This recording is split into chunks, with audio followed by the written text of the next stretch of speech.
Par rapport à la mission précédente, le directeur pays FIDA note qu'il y a une nette amélioration, surtout en matière financière et dans la production des 4 filières. Quant aux problèmes reçus sur terrain à Kilolirwe, à Buhumba et à Bujoga, où il a été personnellement, Valentine Achanjo a entamé des négociations avec les propriétaires terriens qui sont à la base du problème d'accès à la terre. Cela et tant d'autres seront un objet d'approfondissement dans les réunions qui vont se poursuivre à Kinshasa avec tous les acteurs impliqués dans le projet, tel le bilan de la mission de supervision du projet Passa-NK après 2 semaines d'intenses travaux ici au Nord Kivu. Le directeur pays FIDA l'a dit lors des assises de ce jour dénommé de restitution.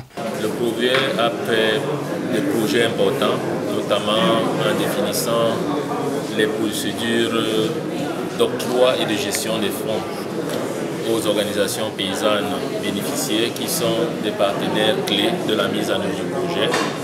Il y a donc des fonds qui ont déjà été remis aux organisations paysannes qui les gèrent, qui font des appels pour acheter les semences, les engrais et d'autres produits. Mais également, on peut aussi noter des améliorations au niveau de la production, maïs, pommes de terre, riz et café. Mais on note également que globalement, il y a des problèmes qui restent. L'un des épineux problèmes, c'est l'accès à la terre. Et la mission a pu faire des séances de travail avec des concessionnaires et des pistes ont été trouvées.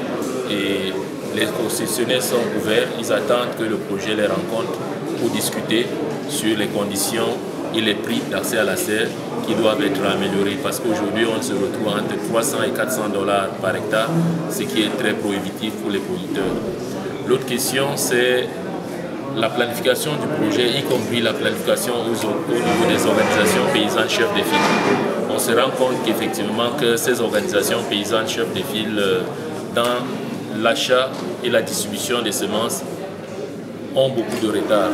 Tantôt c'est le Passa-NK qui est accusé, tantôt c'est au niveau des organisations paysannes. Donc la mission a recommandé de revoir le processus de passation de marché en anticipant au niveau de la préparation des processus, d'autant plus que l'agriculture est une activité prévisible. On connaît les campagnes quand ça démarre, donc on peut lancer les processus d'acquisition 6 mois en avance et s'assurer que les semences sont disponibles à temps. Les OP ont confirmé que lorsqu'ils reçoivent les semences à temps, ils produisent à temps, ils ont des bonnes récoltes. Également, il y a également le fait que la recherche et les producteurs doivent travailler ensemble. Le projet doit impliquer davantage la recherche dans son dispositif d'intervention pour permettre à ce que les chercheurs puissent apporter des réponses aux problèmes de production, notamment des questions sur les pesticides, les maladies au niveau des plantes. Globalement, il est nécessaire que ce projet puisse être légèrement restructuré pour prendre en compte les nouveaux défis actuels. Nous avons le Covid-19 qui est apparu, qui a eu à fragiliser les conditions d'existence des producteurs maraîchers, parmi lesquels les producteurs de pommes de terre.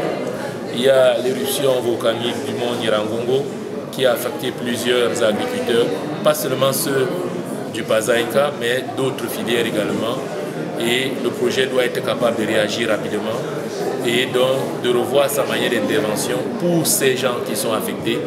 Au lieu de dire que dans la distribution des semences, on attend le principe de 10%, 30%, 40%, on pourrait appliquer un principe de tout, n'est-ce pas, en don pour cette première campagne, parce que c'est des producteurs qui ont été lourdement affectés, ils ont été décapitalisés.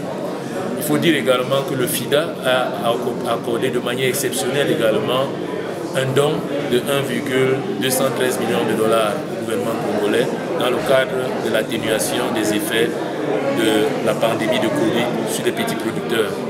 Et ces fonds-là sont gérés par le Passa-NK. L'argent est disponible. Ils doivent tout simplement décaisser cet argent d'ici le 31 décembre 2021. Et le FIDA est encore en train de d'instruire, n'est-ce pas, le processus de mobilisation d'un financement complémentaire, toujours dans le cadre de Covid, de 1,5 million de dollars. Donc si on met tout ça ensemble, on aura 2,7 millions de dollars qui seront disponibles et que le projet doit pouvoir consommer. Je crois que globalement, le défi pour le projet, c'est les capacités de l'équipe de projet à pouvoir exécuter rapidement les activités et à être pragmatique. C'est également la capacité pour le projet d'intégrer de manière exclusive tous les acteurs, notamment les autres pêcheurs du film, qui sont les acteurs clés de la mise en œuvre de ce projet. Cette mission vient retracer une boussole qui servira les exécutants du projet Passaenka à prendre le nord, a indiqué Daniel Bounambo, coordonnateur AI.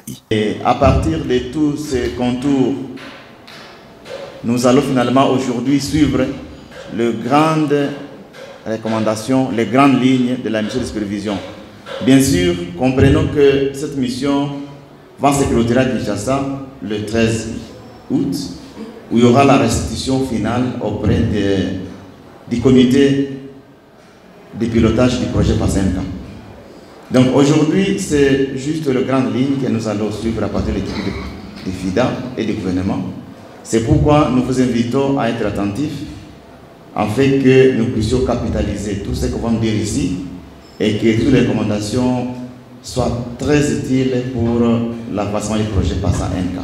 Le gouvernement congolais reste reconnaissant aux partenaires FIDA pour sa disponibilité permanente d'améliorer les conditions de vie des petits producteurs du Nord Kivu, a déclaré Sébastien Moupenda, conseiller spécial du ministre de l'Agriculture et chef de la délégation gouvernementale.